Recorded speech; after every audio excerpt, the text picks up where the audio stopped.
sparkling smiles. Love showed its face. We laughed for a while. Hey.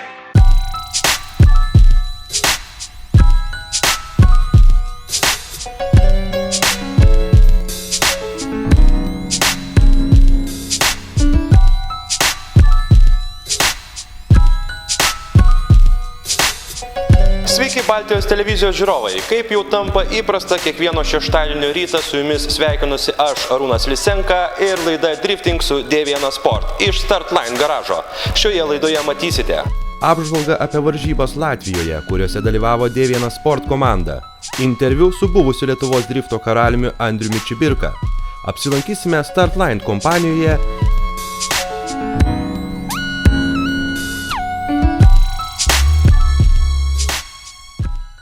Mūsų D1 Sport komanda buvo išvažiavusi vėlgi į užsienį, tai yra į Latviją, Daugpilį. Ten įvyko Latvijos drifto čempionato etapas 3 lygų, tai yra street klasės, semi-pro ir pro klasės. O visą tai, kai atrodė, jūsų ekranuose. Praeitą šeštadienį mūsų komanda nuvažiavo į Latviją Daugpilį. Ten vyko Latvijos driftingo varžybos. 3 lygos – street, pro AM ir pro.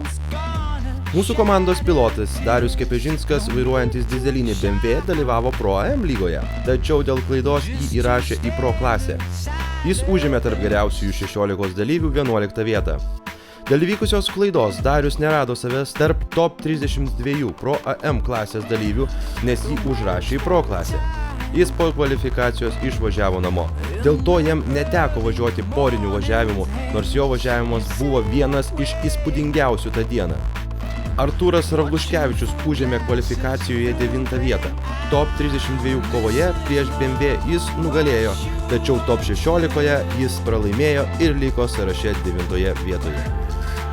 Trasa mūsų pilotams patiko, bet labai gaila, kad Darius Kepežinskas negalėjo tęsti varžybų dėl tokios apmaudžios klaidos. Šią savaitę mūsų kūrybinė komanda nuvažiavo pas Andrių Čibirką. Jis Lietuvoje yra puikiai žinomas ne tik dėl savo vairavimo sugebėjimų trasoje, bet yra ir ištikimiausias savo automobiliui bei buvęs Lietuvos drifto karalius.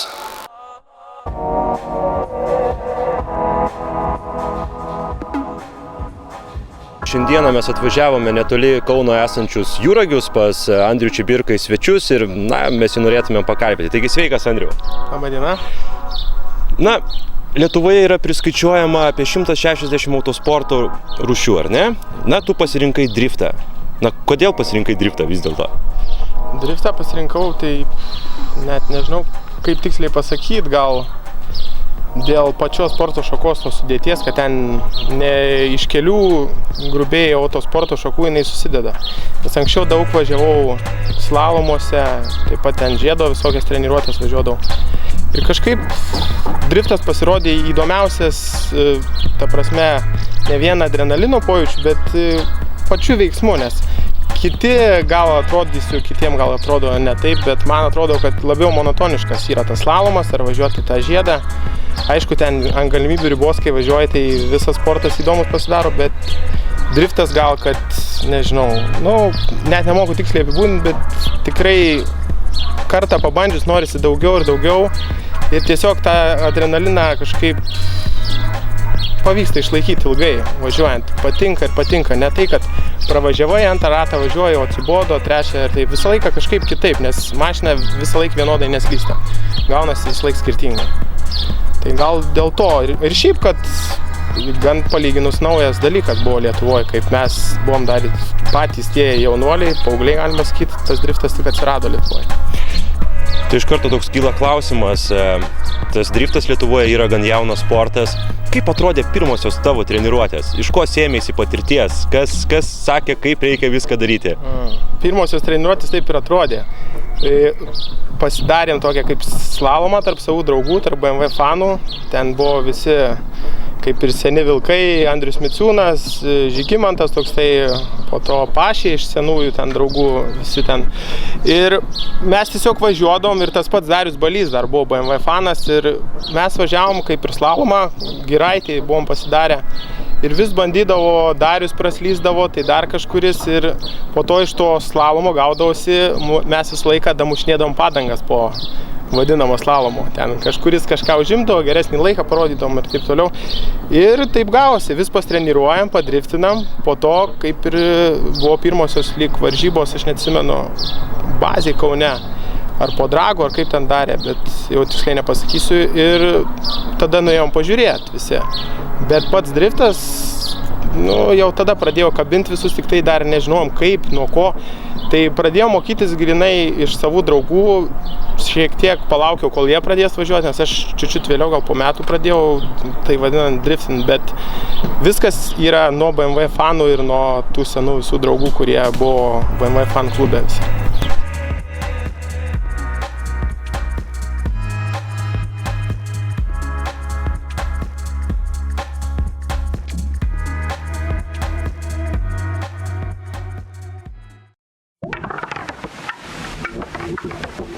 Rytų Europos drifto čempionatas. Kas nutiko? Rytų. Nutiko gerai, visą dieną buvau kaip ir patenkintas, treniruotėse sekėsi, nelabai gerai, bet normaliai. Kvalifikacijoje pasisekė gan gerai, 4. vieta buvau ir kažkaip gal nuėjom pasižiūrėti likusios kvalifikacijos, tiesiog pamiršom apsižiūrėti, ką reikia, nes mašina kaip ir dirbo visą savaitgalį gerai, keletą kartų galinis buferis nukrito, bet šiaip viskas veikia idealiai. Ir tiesiog neapsižiūrėjom, kai kas buvo nepriveršta ir teko išlėkti iš trasos ir viskas. Kas būtent nepriveršta? Su vairo mechanizmu buvo problemų. Bet tiesiog neapsižiūrėjom. Ne tai, kad sugedo jisai ar kažkas buvo blogai pagaminta, bet vieną padarėm, kitą padarėm, tiesiog nedasukom kiek reikia ir viskas. Nepaisant tos nelaimės, pats patenkintos savo pasirodymu?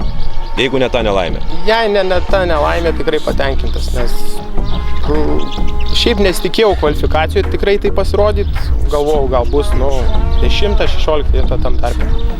Bet kadangi visai gerai pasisekė, galvojau, kad bent į top 8 būčiau tikrai praėjęs.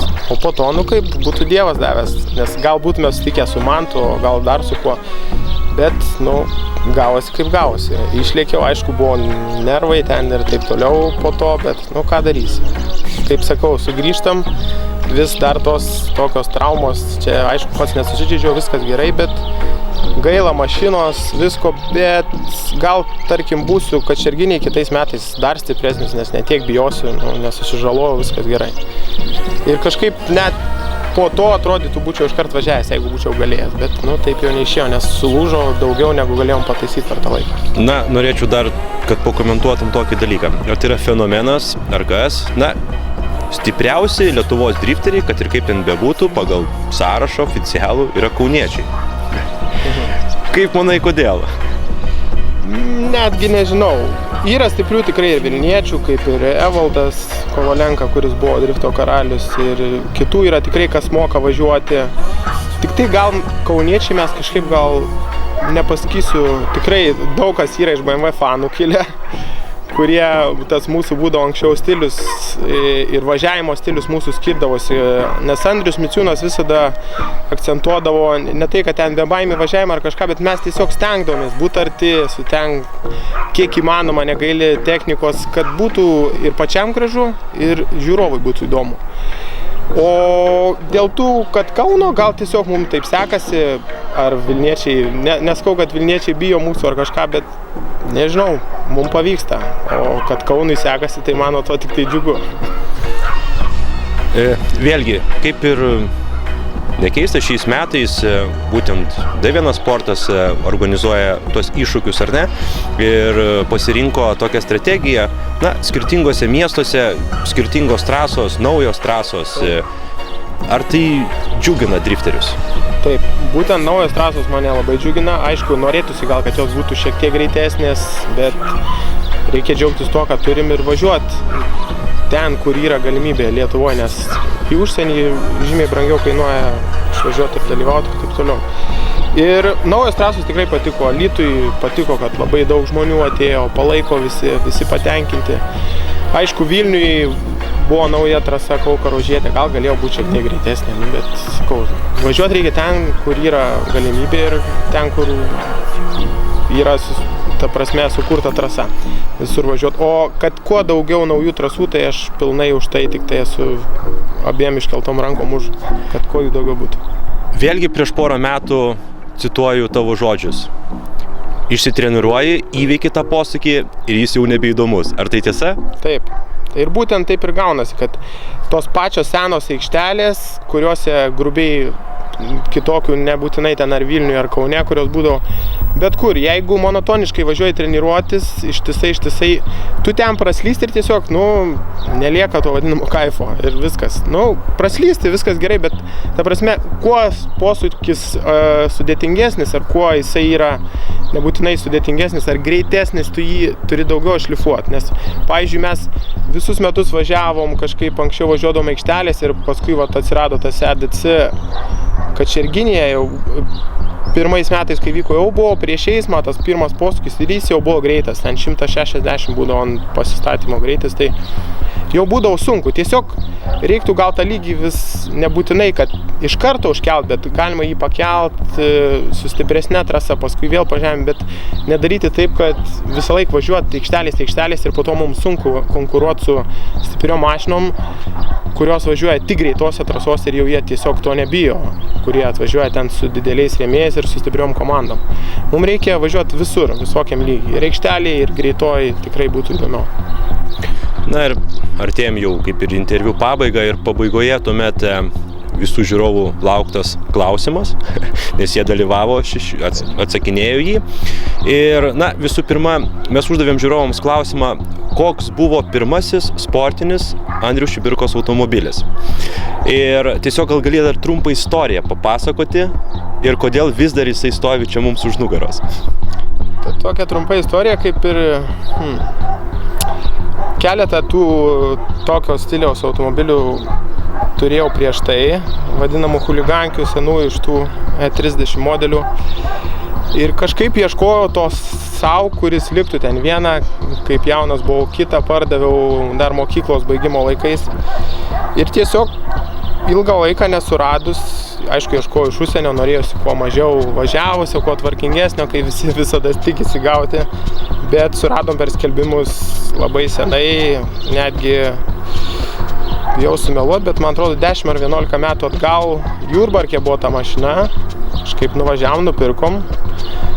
Taip ir gavosi, kad jau 11 metų važiuoju tik su šita mašina ir tik su šita mašina visur dalyvavau. Aišku, buvo tų skolintų, kaip ir šį sezoną anksčiau kažkada, bet su kitom mašinom nesu tikrai tiek pasiekęs, kiek su šita.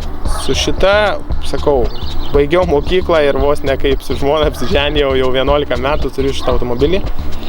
Ir nesiruošiu skirtis, nes nematau būtinybės važiuoti ten su naujesniu modeliu, man ten nesivaikau tikrai madų. Noriu važiuoti su tuo, ką turiu, man patinka ir tikrai stengsiu šitą markės modelį išlaikyti kuo ilgiau ir su juo važiuoti. Ir tikrai manyčiau, kad dar jisai suteiks daugam žavesio po daug metų.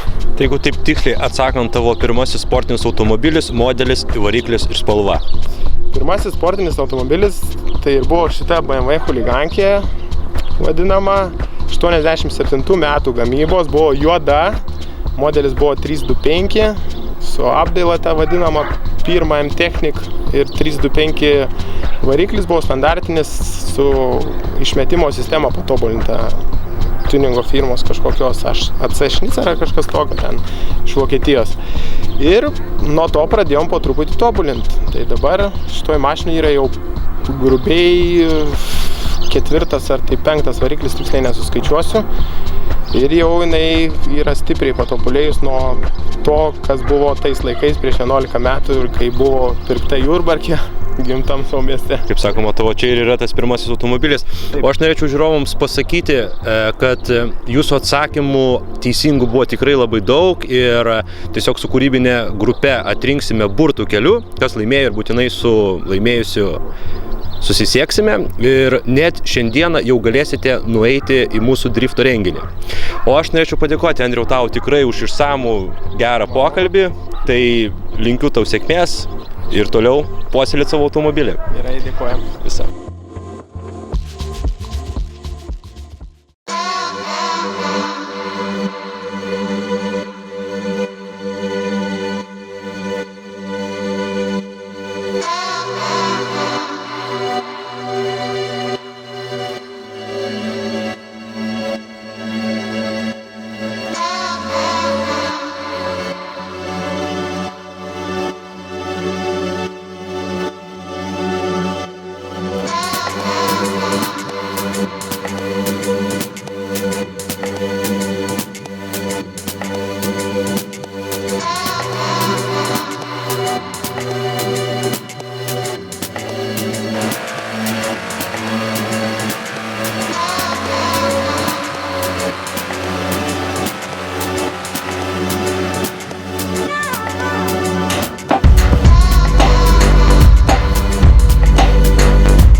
Sveiki, taigi šiandien atvažiavom būtent į Startline'ą ir norėčiau pakalbinti Irmantą ir Algirdą, Startline'o bosus. Taigi, Irmantai, iš tikrųjų, nuo ko viskas prasidėjo? Nuo kada pradėjot, kada gimė mintis užsiimti tuo, ką jūs dabar darote?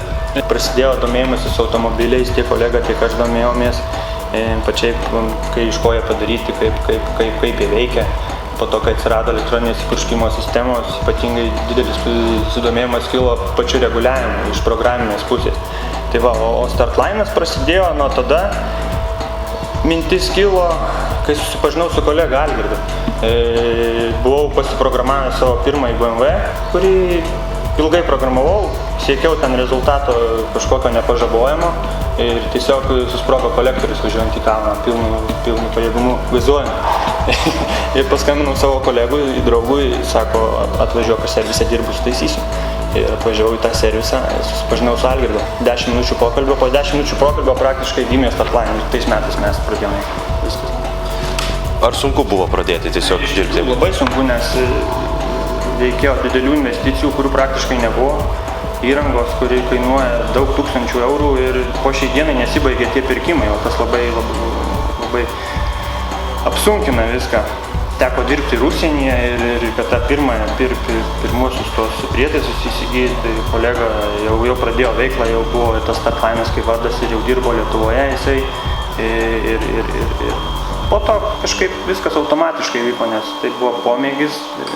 Ne kažkoks, kad užsidirbtum kažkokį pinigą, bet darėm tai, kas įdomu ir, įsirutuliojo iki dabar, kas yra.